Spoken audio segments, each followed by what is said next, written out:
Hello, this is Rick again, and today we're going to speak of the story of Abram and Lot. And Abram in particular is very important to a story in the Bible and also to civilization. Just to give us a background, of course, we talked of Noah and his son Shem. And one of Shem's descendants was named Terah. I have to apologize. I have to look over at my notes as I did last time.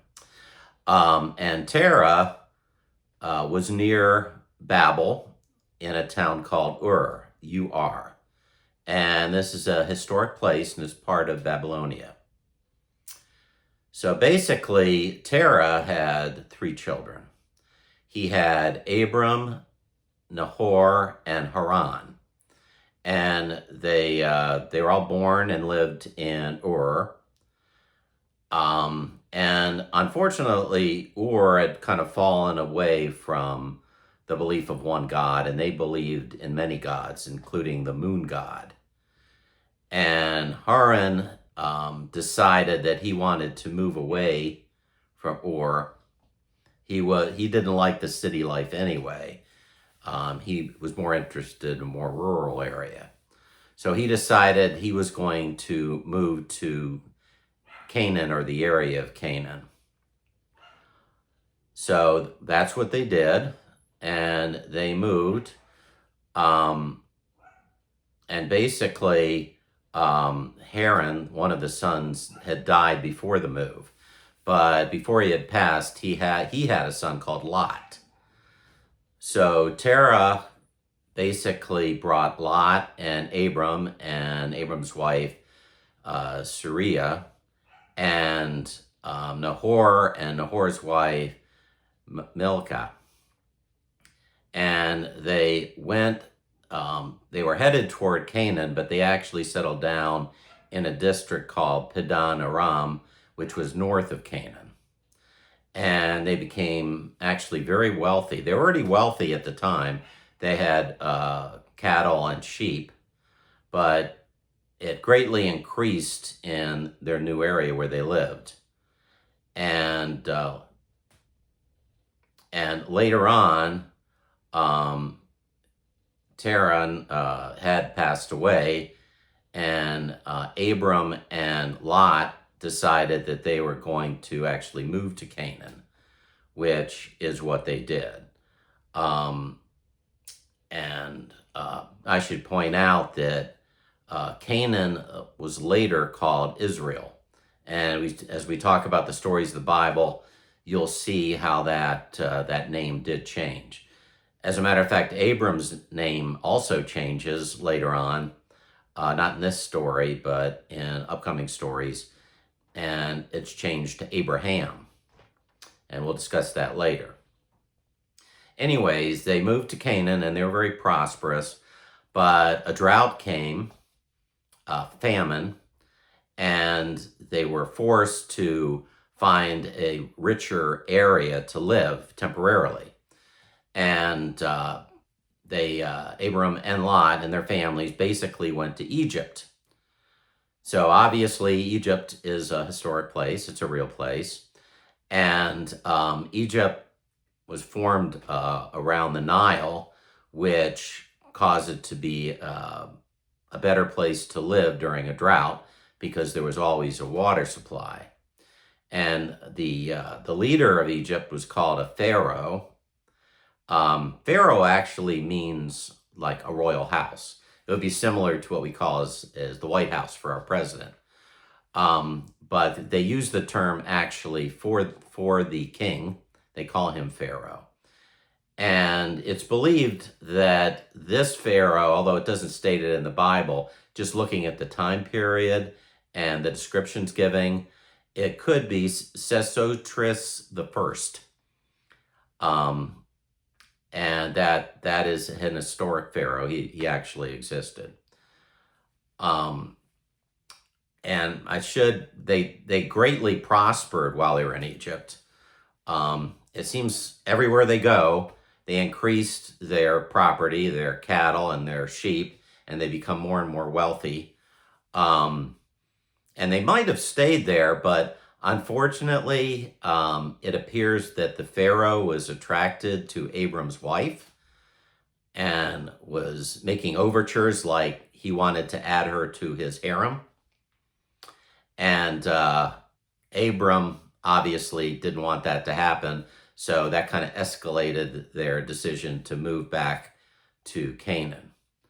So, and I should point out also that Canaan is part of Samaria at the time, and the Sumerian Empire, as well as the Egyptian Empire, were the earliest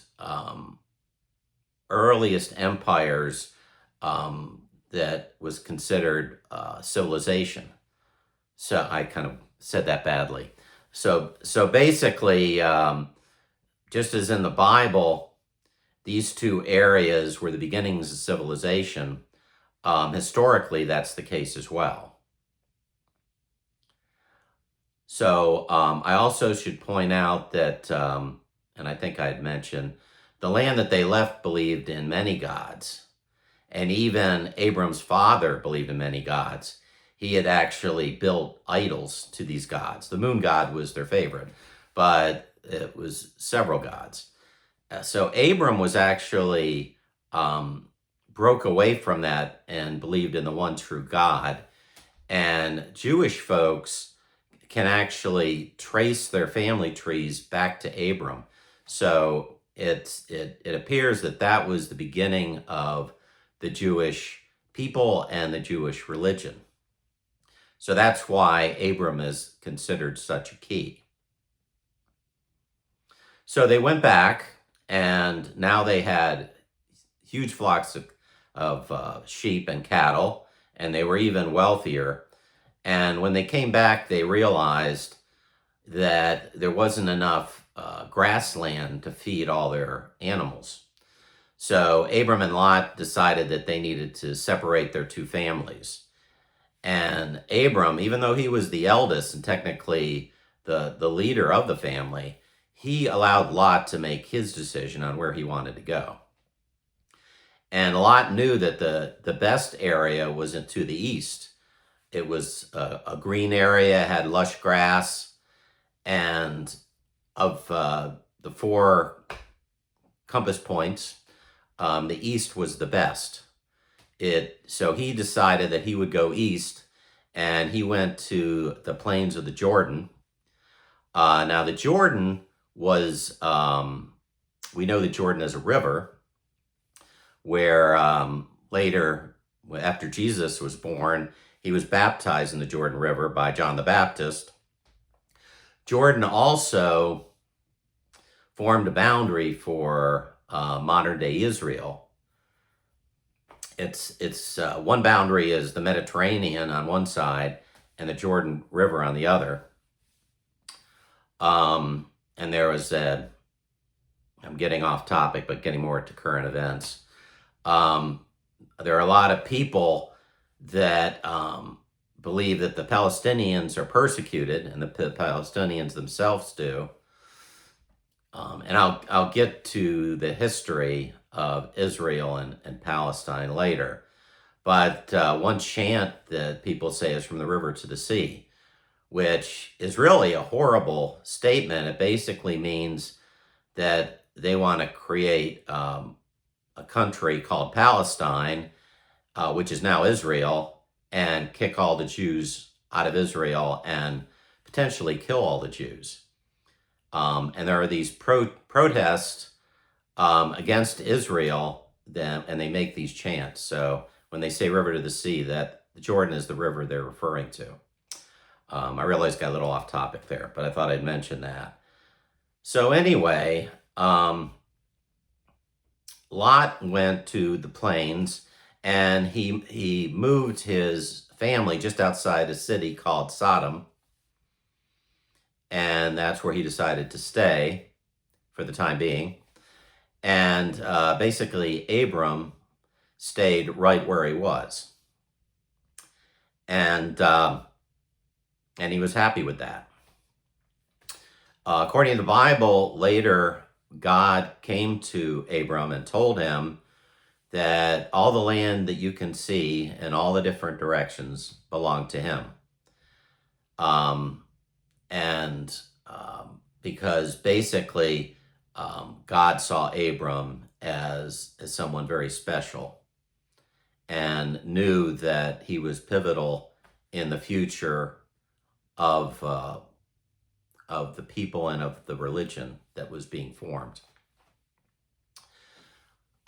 Whereas Lot, as some people may already know, the city he was outside of, called Sodom, became famous because the people there were so wicked and evil. There's another city nearby called Gomorrah in the same situation. There are actually 5 towns in that region, and those 2 are the most notorious, and I believe the larger of the cities. And Lot actually liked the city, and it appealed to a side of him that shouldn't have, and he actually moved his family inside the city. And that's where this story ends. But there's more of the story to Abram and Lot, which we'll get to next time. But I just wanted to get at least that far at this point.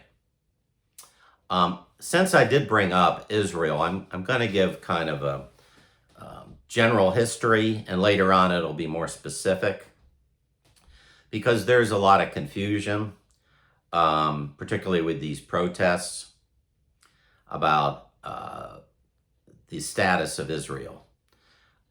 There are those that say that Israel is a colony that was taken away from the people who lived there, similarly to India was a British colony at one time.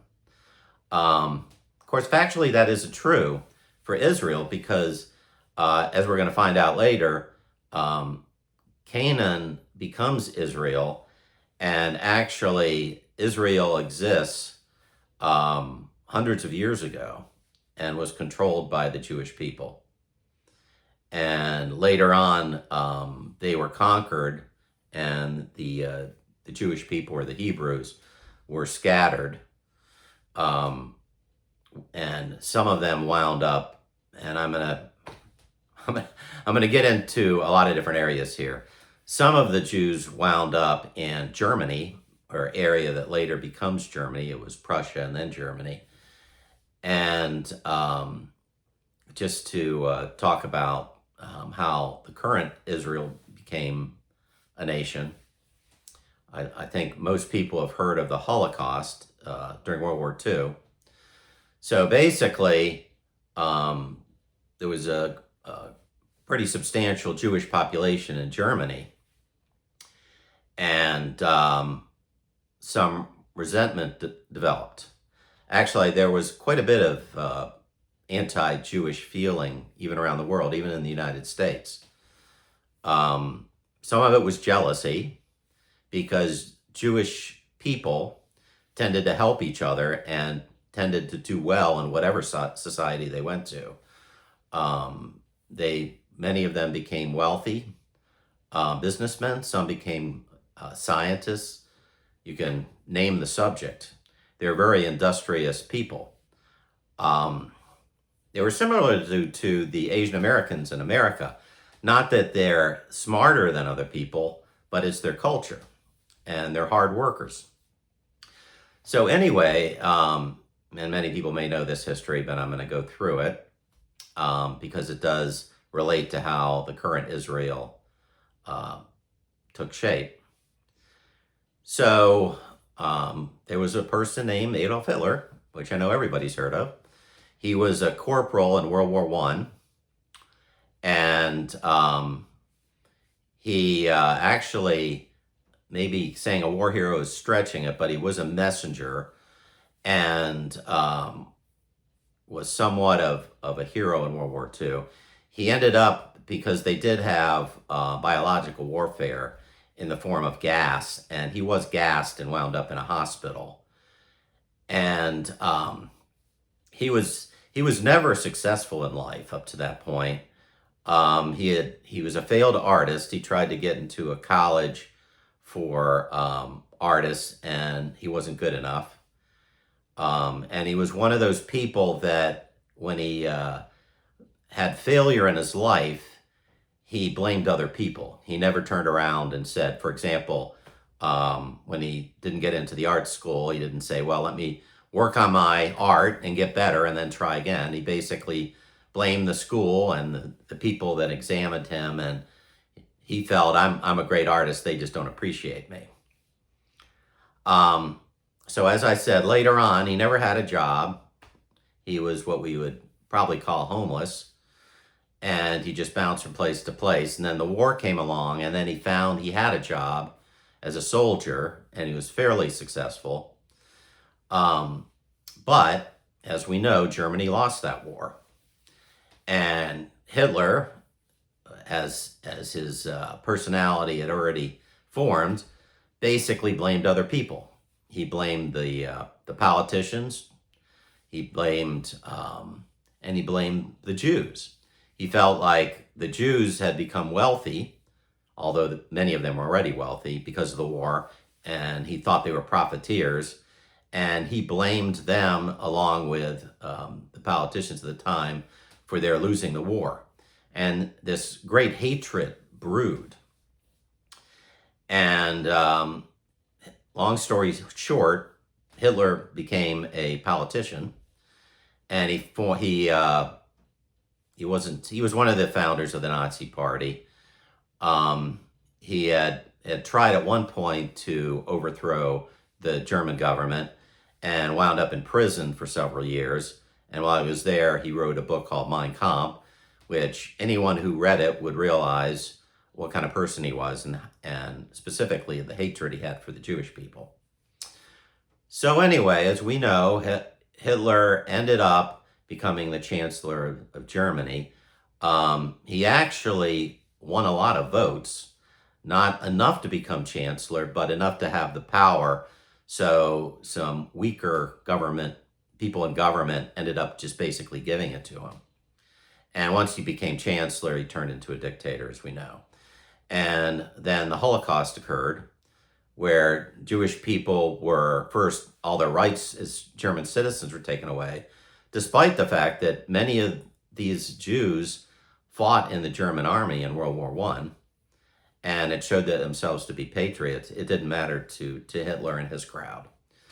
They were first taken away and put into concentration camps and ghettos, and they were used as slave labor for most of the time. Those who were healthy enough to be slaves, those who weren't were killed. And I think we all know the history as far as by the end of the war, 6 million Jews had been murdered by the Nazi Party, by Hitler. And those that remained, understandably, did not want to stay in Germany. And there were also Jews in countries that the Germans took over during the war, like Poland, for example, and they were put in concentration camps. And there was a great feeling that they didn't want to stay in Europe anymore because of the way they'd been treated. And they'd always wanted to get their homeland back. Now, as I said, Canaan, and we'll go through the history, we haven't gotten there yet. Canaan had what they called Canaanites who lived there. And when the Hebrews came there, they left. Some of them left and ended up in Egypt as slaves. Then we'll get to the story of Moses. But anyway, when those Hebrews came back after being freed from slavery in Egypt, they went to Canaan, which was their homeland, and they had to fight the people that were there, or they were attacked, and they had to defend themselves. But eventually, they won, and Canaan became Israel, a Hebrew state. So anyway, as I said, later on they were conquered, and we'll get into that later, and they were spread out. So anyway, after World War II, the Allies had the problem with what to do with the Jews that survived. They obviously had been horribly treated, and they deserved to have a homeland for themselves. And there was a country that had been Canaan and Israel, and now is Palestine, that had both, I wouldn't say both, that had different religious groups. They had, the Jews were there were Christians there, and there were Muslims there. And the Allies decided that they were going to give the large portion of that area back to the Jews and allow them to call it Israel so that they had their own country again. And other areas were designated for the Palestinians. Well, the Palestinians didn't like this at all, and they ended up fighting the Jews. And they said, we don't want the Jews to have anything. There should not be an Israel. It should remain Palestine. So they fought the Jews, and something kind of occurred after the Holocaust. The Jews kind of learned their lesson not to trust the powers that be, and they became a great fighting force. They had excellent leadership, and basically they would not allow themselves to be pushed around anymore. So there was a war, and the Hebrews won. And basically, and there were a lot of casualties, a lot of deaths. And since they won, they wound up with the whole area as Israel. And then the Palestinians came back and they said, okay, we want to have the land that the United Nations said we could have now. And the Israelis basically said, you had that opportunity, but we had to fight you, and we lost a lot of our people doing it, and we're not going to give up the land anymore. And this is how the whole dilemma started. And they had fought back and forth, various battles and wars. Israel did end up giving up certain areas like the West Bank, and the boundary lines kind of moved around depending on the conflict, but the majority was still considered Israel. And so that's kind of how it is as of today. Now, since this kind of leads into current events, so I'm going to go ahead and talk about the Gaza Strip. Now, the Gaza Strip at one point had belonged to Israel, but they decided to give it to the Palestinians. And because the Israelis had owned it previously, they had made it a very modern strip of land. Modern buildings, factories, electric plants, all the things you'd expect to see in a civilized, I guess you call it country or province. And now the Palestinians were not technologically savvy, and they kind of failed to maintain what they received. But that's one part of the story. The other part is when the Palestinians received this strip of land, they had to form a government. So they had a democracy, at least initially, and there were different groups that wanted to take control of the government, and one of the groups was Hamas. And Hamas was a terrorist organization, and Hamas hated the Jews. And as part of their bylaws, they basically stated that they wanted to kill all the Jews and take back all of Israel for Palestine. Well, the Palestinians who were voting, many of them liked the sound of that. And although it was kind of a close vote, Hamas did win the vote and they took control. And like I said, they're a terrorist organization. They weren't really interested in being a peaceful government that took advantage of what Israel had given them and bringing in experts to continue the modern facilities that they had received. So the facilities kind of fell into disrepair, and the great district that they received, area they received, started to fall apart. And I know I'm going to get the year wrong. It's about 3 years ago now. October 7th, Hamas decided that they were going to attack Israel. And I don't want to get too graphic here because I don't want to lose my channel. But they basically came through the border of Israel. They broke through the fences. They also had, I don't know if you'd call it an airplane. It's basically what parachutists would use, a wing that is fills with air and can fly like a plane, which also they had a motor on the back, and they flew over the fence. And these were soldiers with machine guns and other ammunition. And when they came through the border, they didn't attack soldiers and military installations. They went after civilians. There was a music festival, and they attacked that, and they killed hundreds and hundreds of people. They took many hostages. They went to family homes, and they killed families, letting each member watch the others getting killed one by one. I'm not getting into details how they were killed, but it was horrible. They killed babies. I will mention that they put babies in microwave ovens and killed them. They did horrible, horrible things.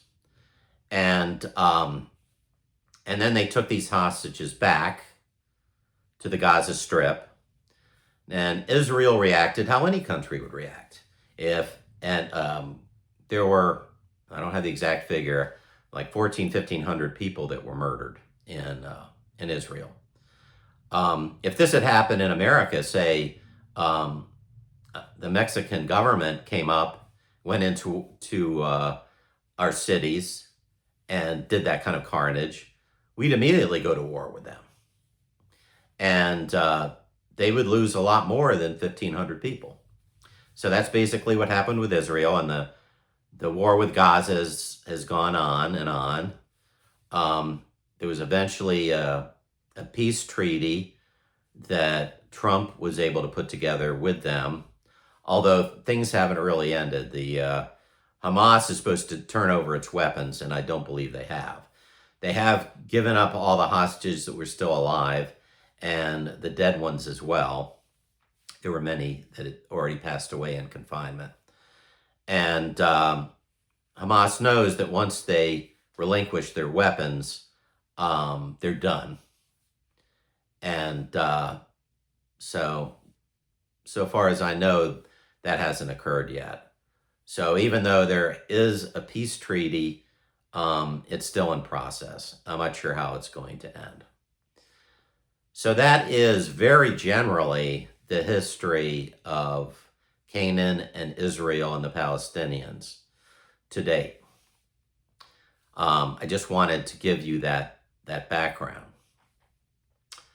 And I'm going to have more to say about Abram and Lot next time. And later on, when his name changes to Abraham, I'm going to speak a little of our civil war and the war that was fought that eventually freed our slaves, and how the name Abraham became significant to black slaves who became Christians and had hope because of that religion that one day they would be free as the slaves in Egypt were free. um, their Moses turned out to be Abraham. But I'm getting ahead of myself, and I see I've run out of time here. So, as I said, I gave a very general summary of the history of Israel, and I'll get more into detail as we progress. But since this was kind of the beginning of it, this is the first time that Canaan is really addressed as a home, and where Abram is seen as the first Hebrew of that religion, even though we know the Bible is telling us about Adam and Eve and Noah. This is where history kind of picks up, and we're seeing that descendants are tying themselves back, Hebrew descendants tying back to Abram. So we're beginning to see more of a historic link now. Okay, well, I thank you for taking the time today and listening to me digress a bit off our subject. As I said, next time we'll speak more of Abram and Lot and what happened to them. I wish you all a great day, and God bless. Bye-bye now.